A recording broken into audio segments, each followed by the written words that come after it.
Ya, masih bersama saya Aiman Wicaksono, saudara, di The Prime Show with Aiman. Saya bersama dengan pengacara dari Syahrul Yassin Limpo, Bung Febri Diansah, dan juga ada juru bicara KPK, Bung Ali Fikri. Bung Ali Fikri, saya akan tunjukkan pada Anda, ini ada surat tertanggal 29 September yang menyatakan bahwa pada tanggal 26 September 2023 bahwa ya, Syahrul Yassin Limpo selaku Menteri Pertanian RI periode 2019-2024 sudah ditetapkan tersangka.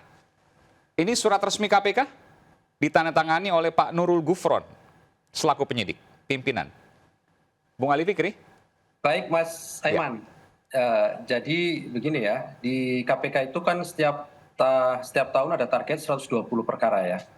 Dan sejak tahun 2020 itu memang strategi, baik itu komunikasi ke publiknya ataupun strategi dalam penanganan perkara itu berbeda. Tentu ini dari hasil evaluasi ya. Apa perbedaannya? Kami tidak akan mengumumkan nama-nama dari identitas tersangka ketika belum dilakukan proses penahanan, begitu ya. Tentu ini sekali lagi evaluasi ya, sebagai bagian dari proses penegakan hukum. Pertanyaan saya, apakah surat ini surat resmi dari KPK? Nah, sebelum ke sana Mas Aiman, karena perlu harus ada rangkaian dulu saya jelaskan. Nanti kalau langsung, saya kan harus melihat secara langsung dan kemudian juga harus mengecek secara langsung, karena surat beredar ini kan bisa jadi ada beberapa penambahan ataupun pengurangan kan begitu. Tapi saya yakin pasti Anda sudah melihat di media dan Anda bisa menilai itu. Tapi kalau surat pemberitahuan dimulainya penyidikan itu sudah pasti kami serahkan kepada para tersangka, itu pasti karena itu kewajiban ya.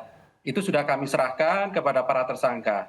Yang kedua, dalam hukum pidana ya Mas Aiman, ketika seorang tersangka itu menunjuk pengacara atau seseorang menunjuk pengacara, itu statusnya itu bukan saksi gitu ya. Itu dalam hukum pidana. Sekalipun kalau undang-undang advokat, pengacara itu kan bisa ditunjuk dalam kapasitas apapun, perdata ataupun hal-hal ya yang bersifat problematika hukum begitu ya.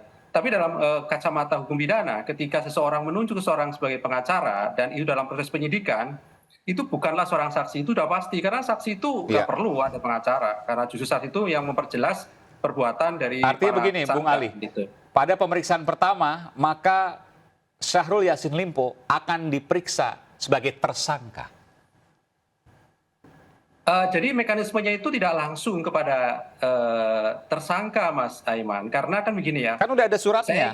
Tinggal kemudian pemeriksaan, lalu kemudian diumumkan. Entah ditahan atau tidak, itu menjadi kewenangan penyidik. Iya, jadi kan begini nih, Mas Aiman, supaya tidak keliru ya.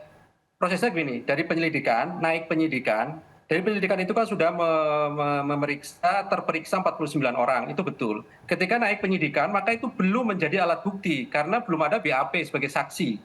Oleh karena itu, langkah berikutnya diperiksa sebagai saksi dulu, baik itu pihak yang ditetapkan sebagai tersangka, maupun saksi-saksi yang lain. Baru kemudian terakhirnya adalah dia akan dipanggil sebagai tersangka, begitu. Baru kemudian dilakukan penahanan begitu. Jadi ada proses mekanisme sesuai hukum acara pidananya seperti itu. Tidak bisa kemudian dari proses lidik naik dik terus boleh dong langsung besok ditahan, kan sudah ada alat buktinya dalam proses penyelidikan. Betul. Dalam proses penyelidikan itu belum kita sebut dengan pro justisia gitu. Belum menjadi berita acara pemeriksaan, belum sebutannya saksi gitu. Tapi adalah terperiksa gitu. Menjadi saksi ketika sudah dilakukan BAP. Makanya kemarin kami sudah memanggil beberapa orang saksi termasuk hari ini. Berikutnya sebagai tersangka dan dilakukan penahanan, gitu. Berikutnya sebagai tersangka dan dilakukan penahanan, maksudnya? Iya. Bung Ali? Iya, betul. Karena prosesnya seperti itu. Pak Syahrul maksudnya? Iya, termasuk kan kemarin ada juga Pak Hatta, kemudian Pak Kasdi, Pak Syahrul, kan sudah kami publikasikan. Iya, artinya Pak Syahrul untuk dilakukan pemeriksaan selanjutnya dan dilakukan penahanan? Nah, prosedurnya seperti itu ya, prosesnya ya. Tetapi ditahannya tidaknya nanti ya balik lagi kepada penyidik. Ini jelas ini baru pertama kali disampaikan oleh KPK, Bung Febri. Jadi prosedurnya seperti itu. Pemeriksaan pertama kali akan dilakukan penetapan tersangka dan kemungkinan akan dilakukan penahanan. Komentarnya, Bung Febri. Kalau saya menyimak, itu tadi Mas Ali sebenarnya menyampaikan step by step-nya. Iya. Dan saya sudah sampaikan juga tadi konfirmasi apakah itu ke Pak SYL? Iya. Sebenarnya proses itu kan bisa terjadi untuk semua tersangka. Jadi ketika dipanggil sebagai tersangka, ada yang kita lihat pada pemanggilan pertama sebagai tersangka itu sudah langsung ditahan. Ada yang kita lihat di tersangka yang lain, pemanggilan kedua atau ketiga yang baru ditahan. Kenapa? Kalau kita baca KUHP memang alasan penahanan itu ada dua. Satu alasan subjektif, ini mungkin subjektivitas para penyidik begitu ya. Ada alasannya, dan yang kedua alasan objektif.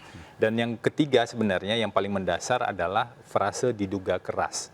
Artinya kalau penahanan sudah dilakukan, maka penyidik itu sudah menyimpulkan, menurut versi penyidik ya, bahwa bukti-bukti itu sudah bukan hanya diduga, tapi sudah diduga keras, yang kalau diajukan ke persidangan itu mestinya sudah tidak meragukan lagi. Nah, itu yang kita lihat, tapi lagi-lagi itu kewenangan dari Komisi Pemberantasan Korupsi. Kita hormati saja, dan kami mendampingi secara proporsional sesuai dengan hukum acara yang berlaku. Tidak hanya kasus korupsi, tapi juga ada dugaan TPPU, tindak pidana pencucian uang, tadi ada sampaikan ya. Ya, itu yang sudah beredar dan disampaikan juga kan, ada sebenarnya ada dugaan gratifikasi, ada dugaan pemerasan, dugaan tindak pidana pencucian uang. Oke, kita akan lihat nanti perkembangannya seperti apa. Tentu prosesnya harus transparan dari semua sisi, dari semua klaster, sehingga publik juga mendapatkan rasa keadilan bahwa ada keadilan yang hakiki di negeri ini. Tentu ini menjadi harapan.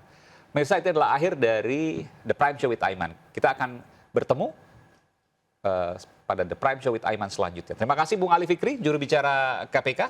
Terima kasih Bung Febri Diansyah. Terima kasih dari Mas Aiman. Terima kasih Pak Syahrul Yassin Limpo. Terima kasih, selamat malam, sehat selalu. Selamat malam Mirsa, sampai jumpa.